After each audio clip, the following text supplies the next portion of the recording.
당신이 상상할 수 있는 가장 거대하고 완벽한 도시를 머릿속에 그려보세요. 안녕하세요. 이영현의 지식 한 스푼입니다. 하늘을 찌를 듯한 거대한 건축물, 쉴 새 없이 돈이 오가는 시장, 완벽하게 조직된 군대와 법률이 존재하는 곳입니다. 당신은 그 고대의 뉴욕과도 같은 화려한 도시, 우루라는 곳에서 아주 편안하고 남부럽지 않은 삶을 살고 있습니다. 당신의 나이는 75세입니다. 이제는 은퇴하고 따뜻한 벽난로 앞에서 남은 여생을 평화롭게 마무리할 시기입니다. 그런데 어느 날 밤 모든 것이 산산조각 납니다. 당신이 믿고 따르던 신이 갑자기 등골이 서늘해지는 명령을 내립니다. 내 고향과 친척과 아버지의 집을 떠나라. 그리고 내가 보여줄 네가 단 한 번도 본 적 없는 척박한 미지의 땅으로 당장 걸어 들어가라. 당신이라면 어떻게 하시겠습니까? 당신을 지켜주던 안전하고 거대한 성벽을 뒤로 한 채 굶주린 들짐승과 강도들이 득실거리는 서늘한 사막으로 걸어 들어갈 수 있나요? 대부분의 사람들은 이걸 몰라요. 이것이 바로 인류 역사상 가장 유명한 인물 중 한 명인 아브라함의 진짜 이야기의 시작이라는 것을요. 이것은 단순한 낡은 종교 이야기가 아닙니다. 이것은 안락함을 버리고 기꺼이 시면 속으로 몸을 던진 한 명의 인간이 겪은 처절하고도 위대한 생존기입니다. 창세기 12장에서 아브라함은 짐을 쌉니다. 그리고 자신의 모든 식솔과 조카를 데리고 그 거대하고 안전한 도시의 문을 나섭니다. 미친 짓입니다. 하지만 그가 이 끔찍한 결정을 내린 진짜 이유를 알게 된다면 당신은 아마 세상을 보는 눈이 완전히 달라질 것입니다.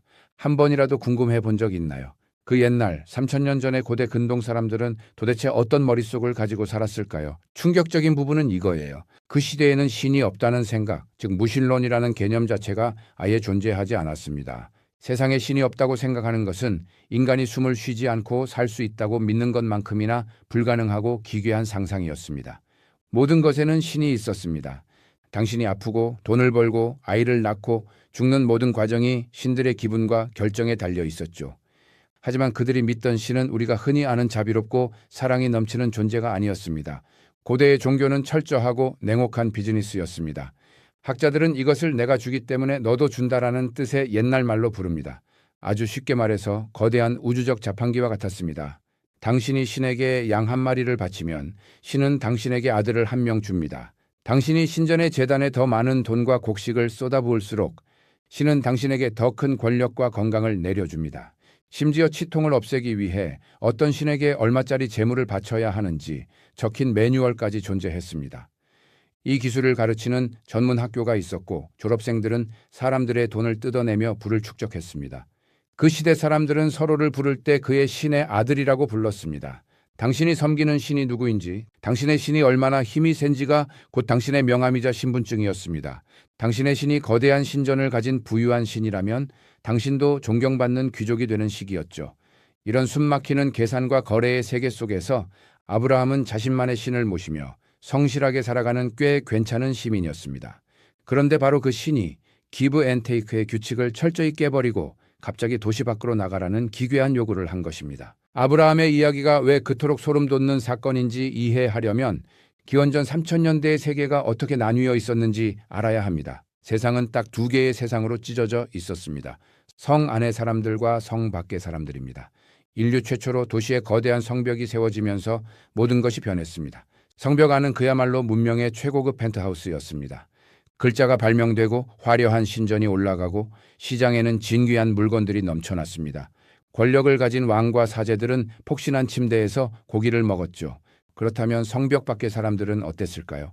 성 안의 귀족들은 성벽 밖을 떠도는 유목민들을 벌레만도 못한 야만인 오랑캐로 취급했습니다. 글자도 모르고 씻지도 않으며 짐승처럼 텐트에서 잠을 자는 미개한 자들이라고 멸시했죠. 대부분의 사람들은 이걸 몰라요. 우리는 아브라함과 그의 후손들을 엄청나게 대단한 영웅이나 지배자로 상상하곤 합니다. 하지만 고대 역사의 냉혹한 렌즈로 그들을 들여다보면 그들은 철저한 성 밖의 사람들, 즉 짐승 취급을 받는 텐트 거주자였습니다. 그들은 가난하고 초라한 변방의 아웃사이더였습니다. 성경을 자세히 읽어보세요. 아브라함의 이야기에는 10,000명의 군대가 격돌하고 천하를 지배하겠다며 피를 토하는 왕들의 서사시가 단 한 번도 등장하지 않습니다. 아브라함의 무리에는 전문적인 사제도 없었고 문서를 기록할 서기도 없었습니다. 그저 양떼를 몰고 메마른 흙먼지를 뒤집어 쓰며 텐트를 치고 적기를 반복하는 작은 유랑민 가족일 뿐이었습니다. 주변의 거대한 제국들은 아브라함이라는 존재가 지구상에 살아 숨쉬고 있다는 사실조차 몰랐을 것입니다. 그들은 서로 교류할 급조차 되지 않았으니까요. 이것이 전부가 아닙니다. 아브라함이 성 밖의 짐승 취급을 받는 유목민이었다면 그가 섬기던 신 야훼 역시 성 밖의 노숙자 신이었습니다. 당시 고대 세계를 호령하던 인류 신들을 생각해 보세요. 메소포타미아와 이집트의 거대 신들은 무시무시한 힘을 과시했습니다. 이 신들은 인간들에게 하늘을 찌르는 거대한 탑과 피라미드를 지으라고 명령했습니다. 10,000명이 넘는 노예를 동원해 황금으로 치장한 신전을 만들고 자신의 이름이 박힌 웅장한 건물 안에서 화려한 재물을 받아먹었죠. 하지만 아브라함의 신은 달랐습니다. 이 신은 정말 기괴할 정도로 독특했습니다. 거대한 건물을 지어달라고 요구하지도 화려한 제단을 만들라고 하지도 않았습니다. 오히려 안락한 성벽 안에서 잘 살고 있는 75세 노인의 멱살을 쥐고 밖으로 끌어냈습니다. 성을 빠져나와라. 정착하지 마라. 길을 떠나라. 이 신은 황금 의자에 앉아 인간을 내려다보는 대신 먼지 날리는 광야에서 가난하고 보잘것없는 작은 가족 한 무리와 함께 걷는 것을 선택했습니다. 건물이 없는 신, 성벽이 없는 신, 권력을 탐하지 않는 철저한 아웃사이더의 신이었던 겁니다. 고대 근동의 농경 민족들은 죽어서도 내 고향, 내 땅에 묻히는 것을 최고의 영광으로 알았습니다. 하지만 아브라함은 평생을 떠돌다 결국 자신의 고향이 아닌 낯선 땅에 묻혀야만 했습니다. 그의 종교는 한 곳에 멈춰서 권력을 썩히는 고인물이 아니었습니다.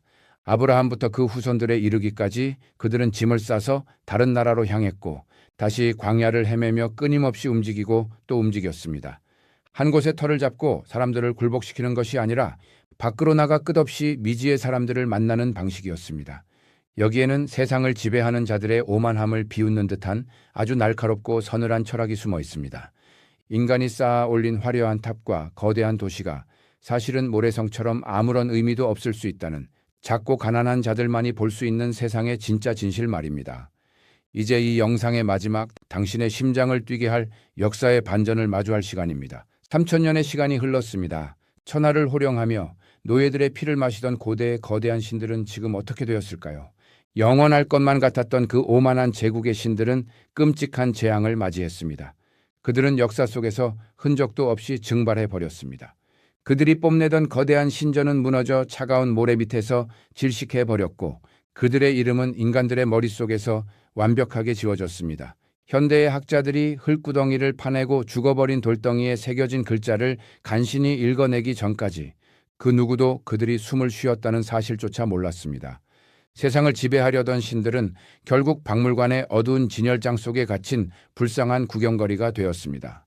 그런데 그 화려한 도시 밖에서 오랑캐 취급을 받으며 더러운 흙먼지를 뒤집어 쓰고 걷던 가난한 유목민의 신은 어떻게 되었을까요? 자신을 뽐낼 건물 한 채 없이 작고 초라한 가족의 어깨에 기대어 광야를 헤매던 그 노숙자 신은 살아남았습니다. 아니, 단지 살아남은 것을 넘어 무자비한 시간을 뚫고 10억 명이 넘는 사람들의 가슴 속에 불을 지르는 거대한 심장 박동이 되었습니다. 안전한 성벽 안에서 덩치를 키우던 거인들은 모래로 부서졌지만 위험하고 낯선 길 위로 몸을 던진 초라한 무리와 그들의 신은 인류의 역사를 완전히 뒤집어 엎었습니다. 이것이 아브라함이라는 한 명의 인간이 75세의 늙은 나이에 안락한 도시의 문을 부수고 나가며 만들어낸 기적입니다.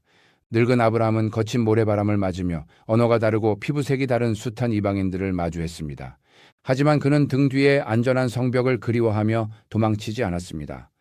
오히려 그 낯선 두려움의 눈을 똑바로 쳐다보며 그들과 대화하고 살을 부대끼며 앞으로 걸어 나갔습니다. 고여서 썩어가는 대신 기꺼이 두려운 심연 속으로 자신의 몸을 내던지는 개방성. 그것이 그 초라한 노인이 역사의 진정한 승리자가 될 수 있었던 진짜 이유입니다.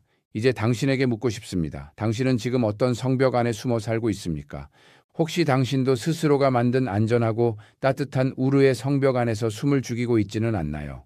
실패가 두려워서, 남들의 시선이 두려워서 새로운 한 걸음을 내디디지 못한 채 익숙한 사람들과만 어울리며 당신만의 성벽을 더 높게 쌓아 올리고 있지는 않습니까? 어쩌면 당신의 인생을 뒤바꿀 가장 위대하고 소름 돋는 반전은 당신이 굳게 닫아건 그 문 밖에 선을 하고 낯선 광야에서 당신을 애타게 기다리며 서성이고 있을지도 모릅니다. 75세의 늙은 아브라함과 그의 외로운 신이 증명했듯이 진짜 전설은 언제나 안락함을 찢어버리고 두려운 길 위로 발을 내딛는 자들의 거친 발끝에서 시작되니까요. 모든 사람들이 몰랐던 이 거대한 역사의 진실을 여기까지 함께 지켜본 당신. 이제 당신의 굳게 닫힌 성문을 열고 밖으로 나갈 준비가 되셨나요?